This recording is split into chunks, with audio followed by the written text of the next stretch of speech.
guud ahaan dadweynaha reer Somaliland ee ku dhaqan dalkani Mareykanka ayaa soo dhaweeyay wadahadaladii dhawaan dhex maray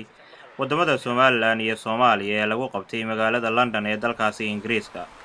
Dadweynuhu waxa ay sheegeen inay ahayd tallaabo hore loo qaaday oo guul wax ku ool ah u soo hoyn karta dhammaan shacbi weynaha reer Somaliland. Haddaba waxaan la kulanay qaar ka mid ah dadweynaha reer Somaliland ee ku dhaqan magaalada Chicago oo aan wax ka weydiinay bal sida ay u arkaan arikaasi. horta assalaamu calaykum awaalay waad baxsantahay adigoo interviewga ila yeelatay horta waxa weeye waa sidaad codkay ku garanaysid anigu in ay weli Somaliland arkamihi laakiin waa nin Somaliland aad u taageeriyo weeyay ay maalinta ummadda Somaliland ku dhawaaday inay goosato laga bilaabo ilaa maanta dadka la taagan baa marka shirkan adaan ku noqdo shirku waxaan u arkaa siyaasaddu waxa weeye wasbedesha siyaasadda dawladda hore ay riyaalay waxa weeye waxay leeyihiin cidna lama hadlayno aqoonsigeeni waan haysanaa dawladdan siraanyano waxay leedahay anagu waxa weeye 20 sano oo dhan baan ay iska fadhina cidna aqoonsina la siin marka maanta waa inaan cadowgeeni la hadalno anigu waxaan u arkaa inay faa'iido ugu jirto waxaa tahay gudoomiye ku-xigeenka jaaliyadda reer Somaliland ee gobolkan Illinois dad badan oo reer Somaliland oo ku nool magaalooyinka kala duwan ee gobolkan Illinois baad ku xiran tahay arrinkan wuxuu arrin waa markii ugu horeysay ee Somaliland ay fool ula fariisato Soomaaliya sidee u arkaan baad leedahay dadku waxay ka muujinayaan jumisa cabsi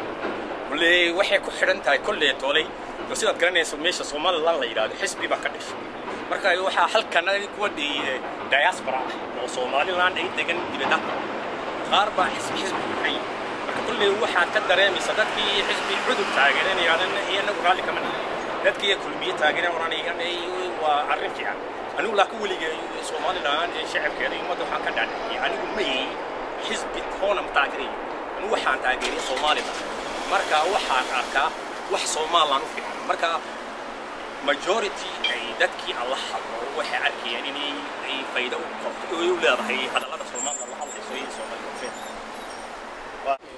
ما صنتها عوالي هذه جيدة مان بعد في قرن كسومالان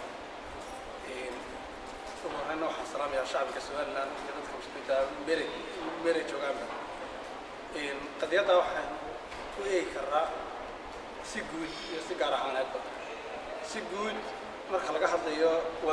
وضع هذا من نبشيش حويه واحد شرطه ولا كم مرمان أو هوليس كارد كم إذا حتى إن لحيرة واحد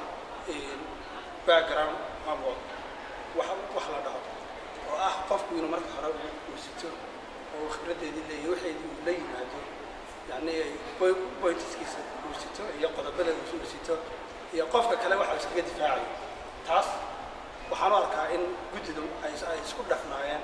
وحياة جد مركز حرك تاك ديركشن وقبان كرا ويعني إنا كم دحايا هذه كلام الله وحاجة ما كاس عليه يعني وحكي صباحي بدأ السديد القدر يعني ماشان أنت لا صافي وحاجة هاي بدأ بعد مهم مثلا كنتي واحد مثلا شك كينك أنا يجري ساس سجود يستجار عناد بقى أردت أصبح هاي جود طلبة آخر مرة أنا واحد وحنا هاي بيرو markaas si bilagu ugu socdo waa in horta jawiga ugu horeysa la hagaajiyaa qodobadana si loo sii amba qaado mesela 2005 kii kale markii la yimi Suudaan markii laga qabanayay la waday wadaadkooda waxay sameeyeen oo meesha la keenay wax la yiraahdo comprehensive peace agreement oo ah in jawi nabadeed horta la sii abuuro si hadhow markaas kale bixitaankooda lagu sahlanaado marka waxaan u arkaa tan inay tahay barbilow fiican وما لا بس عم بقاعد كرا لسوق جالسين إذا كانوا يعني سعنا سمكة سين هذا من الحوينيش أي كمان دوان إذا تناسب عنا كأجلس الجراب دونا